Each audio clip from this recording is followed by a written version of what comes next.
அனைவருக்கும் வணக்கம். நான் பிரபாகர், ஜோதிடர். ஓம் சிவாய நமக. சிவசக்தி திருச்சிற்றம்பலம். இன்று பிறந்த நாள் காணும் அனைவருக்கும் வாழ்த்துக்கள். அதே போல் இன்று திரும்ப நாள் காணும் அனைவருக்கும் வாழ்த்துக்கள். இறைவனுடைய அருள் பரிபூர்ணமாக உங்களுக்கு கிடைக்கட்டும். உங்களுடைய மனம் எதை என்னை ஆசைப்படுகிறதோ அந்த ஆசை நிறைவேறட்டும் என்று எம்பெருமான் சிவபெருமானிடம் அடியேன் வேண்டிக் கொள்கிறேன். இப்போ நான் என்ன சொல்ல போகிறேன்னா, இந்த லான் போட்டிருக்க லக்கணம், அங்கிருந்து 10ஆம் இடம். அந்த 10ஆம் இடத்தில் எந்த கிரகங்கள் இருந்தால் அந்த ஜாதகர் சுய தொழில் என்ன தொழில் செய்யலாம் என்பதை சொல்கிறேன். கருத்தில் கொண்டு பயன்பெறுங்க. படிக்கிறதுக்கும் வசதியாக இருக்கும், செய்கிற தொழிலுக்கும் லாபத்தை கொடுக்குறாப்போல அமையும். ஏன்னா இந்த 10ஆம் இடம் தான் தொழில் சாதனம். அது அடிப்படையிலே தான் அவங்களுடைய வாழ்க்கை செல்லும். கருத்தில் கொள்ளுங்கள். நீங்கள் மாற்றி தொழிலை செய்யக்குள்ள அதில் நஷ்டங்கள் ஏற்பட்டு அந்த தொழிலினால் கடங்காரங்களாகக்கூடிய வாய்ப்பு ஏற்படும்.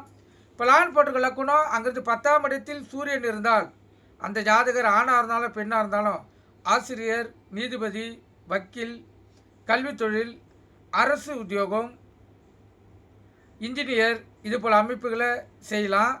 இவங்க சுய தொழில் வைத்தாங்கன்னா இவங்களுக்கு அந்த வாய்ப்பு பலனை தராது. கருத்தில் கொள்ளுங்கள். அதே போல் சந்திரன் 10ஆம் இடத்தில் இருந்தால் சுய தொழிலுக்காக பார்த்தீங்கன்னா உணவு தொழில் செய்யலாம்.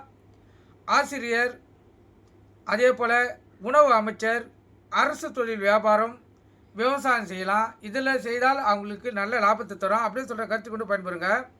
இப்போ செவ்வாய் 10ஆம் இடத்தில் இருந்தால் போலீஸ், செக்யூரிட்டி, செங்கல் ஆலைகள், சிமெண்ட் ஃபேக்ட்ரி, உஷ்ண தொழில்கள் இதெல்லாம் செய்தால் வருமானம் தரும். அதே போல் புதன் 10ஆம் இடத்தில் இருந்தால் ஜோதிட ஞானம், ஆசிரியர், மருத்துவர், கிளாக், வைத்தியர், ஓவியக்கலை, தெய்வப்பணி செய்தால் அற்புத பலன் பார்க்கலாம். அதே போல் குரு 10ஆம் இடத்தில் இருந்தால் நீதிபதி, வக்கீல், ஆசிரியர், ஜோதிடர், குருக்கள், தெய்வப்பணியில் ஈடுபடுதல், பேராசிரியர், குமாஸ்தா, சிற்பி இந்த துறையில் அவங்க ஜொலிக்க முடியும். சுக்கிரன் 10ஆம் இடத்தில் இருந்தால் ஓவியர், நடிகர், ஆசிரியர், சித்திரம், சிற்பி, வாகனம், மருத்துவம், எந்திரம், டைலர், கலைக்கூடம். சனி 10ஆம் இடத்தில் இருந்தால் கல் தொழில், கைத்தொழில், விவசாயம், வாகனம், மருத்துவம், இரும்பு தொழில், தச்சு வேலை, சலவை தொழில், சாயப்பற்ற வேலை. ராகு கேது 10ஆம் இடத்தில் இருந்தால் செக்யூரிட்டி, வாகனம், இரும்பு பிஸ்னஸ், சலவை தொழில், ஈனத்தொழில், கூலி தொழில். இதில் தொழில் சொல்லும்போது நீங்கள் தொழில் வைக்கும் போதும் 10ஆம் இடத்தில் நிலை அறிந்து தான் நீங்கள் தொழிலே வைக்கணும். அப்போ தான் வாழ்க்கையில் உங்களால் அந்த தொழிலை வெற்றி பெற முடியும். இப்போ சந்திரன் ஆதிக்கம் பெற்று 10ஆம் இடத்தில் ஒரு ஜாதகர் இருக்கிறார்னா அவர் உணவு வைத்தால் வாழ்க்கையில் முன்னேற முடியும்.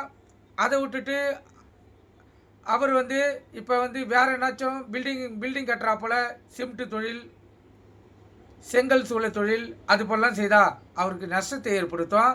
அதனால் உங்களுடைய ஜாதகத்தின் அடிப்படையில் 10ஆம் இடத்தில் எந்த கிரகங்கள் இருக்கிறதோ அந்த கிரகத்தை இயக்கினால் வாழ்க்கையில் 100% வெற்றி பெற முடியும்.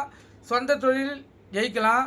நீங்கள் நிறைய பேரை பார்த்துருப்பீங்க, சிறு தொழிலாக ஆரம்பித்து பெரிய நிறுவனமாக அந்த ஜாதகர்கள் ஜொலிப்பாங்க. அதுக்கு அந்த கிரக நிலைகளே காரணம். 10ஆம் இடத்தில் எந்த கிரகம் இருக்கிறதோ அந்த கிரகத்தின் அடிப்படையிலேயே தொழிலை தேர்ந்தெடுக்கணும். ஆனால் அரசாங்க வேலை என்பது உங்களுடைய புத்தி கூர்மையும் அறிவு ஆற்றலும் பூர்வ புண்ணிய ஜென்மத்தின் கர்மாவின் அடிப்படையிலையும் அந்த அரசாங்க வேலை கிடைக்கும்.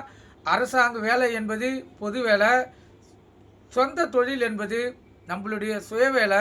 அந்த தொழிலை தேர்ந்தெடுக்கக்குள்ள நஷ்டமில்லாமல் நம்ம அந்த தொழிலில் லாபத்தை பெற வேண்டும் என்றால் உங்கள் ஜாதகத்தின் கட்டத்தின் அடிப்படையில் 10ஆம் இடத்தில் எந்த கிரகம் இருக்கிறதோ அந்த கிரகத்தை இயக்கி அந்த தொழில் செய்தால் மட்டுமே நீங்கள் மிகப்பெரிய வளர்ச்சியடைந்து மதிப்பும் மரியாதைக்குரிய ஒரு தொழில் அதிபராக வர முடியும். நீங்கள் கருத்து கொண்டு பயன்பெறுங்க.